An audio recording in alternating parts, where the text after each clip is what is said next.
Le Mission Billion Challenge, dans son édition prix Woori cette année, est un challenge que le groupe de la Banque mondiale a lancé pour rechercher des solutions qui permettaient l'accès des personnels du secteur informel à des services de protection sociale à travers l'arrimage à des plateformes d'avantages sociaux et des mécanismes d'identification flexibles.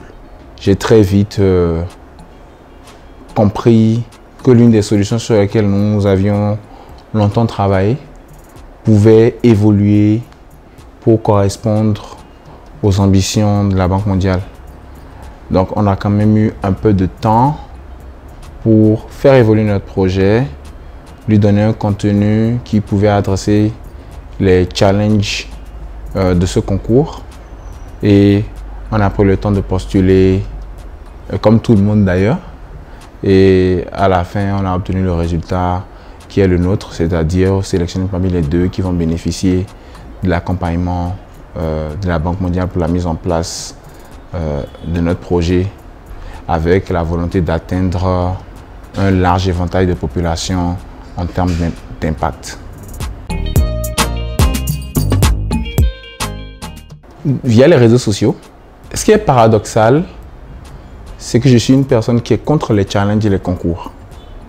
OpenSea, c'est une entreprise et je considère que c'est time consuming de participer à des challenges et à des concours dont nous ne maîtrisons pas toujours les tenants et les aboutissants.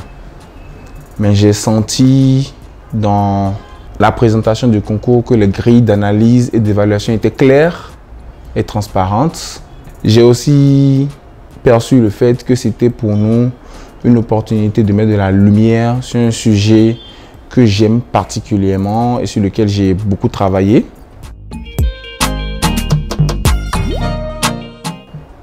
Cette prévisibilité de l'analyse, cette prévisibilité de la grille d'évaluation et le fait qu'il y avait un espace pour bien présenter le projet ont été les choses qui ont été déterminantes dans notre volonté de participer.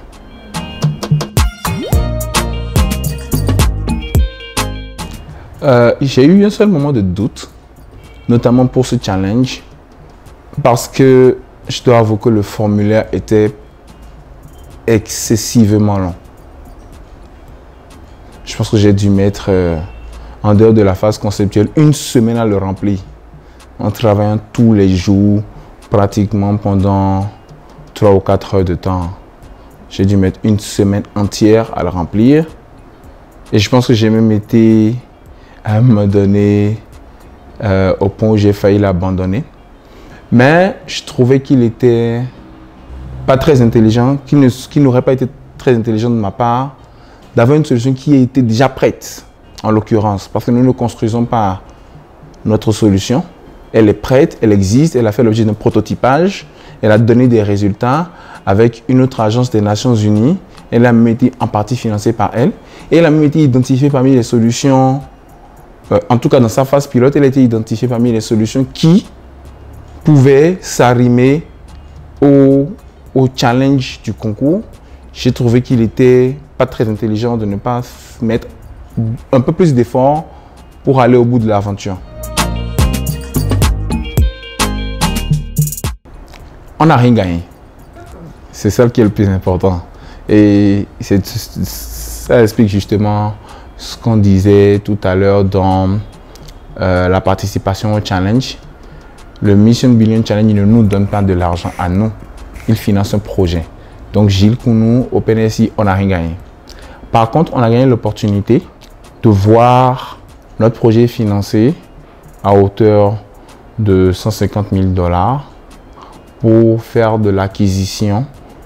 Nous, on a demandé 150 000 $ pour faire de l'acquisition, le marketing de groupes de étudiants devant participer à de l'épargne rotative et collaborative.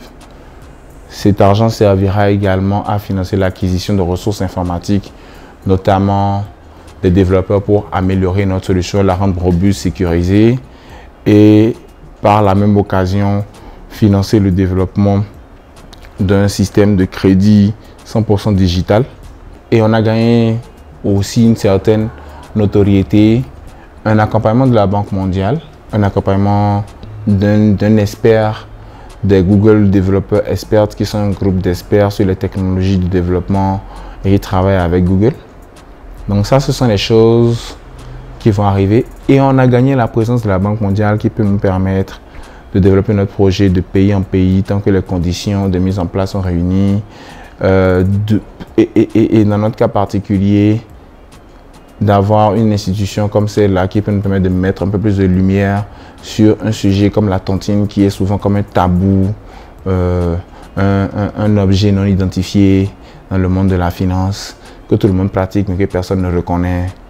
Et moi, l'un de mes challenges a toujours été de reformaliser la tontine pour lui redonner en réalité son rôle de filet social qu'il a toujours joué de manière traditionnelle et classique.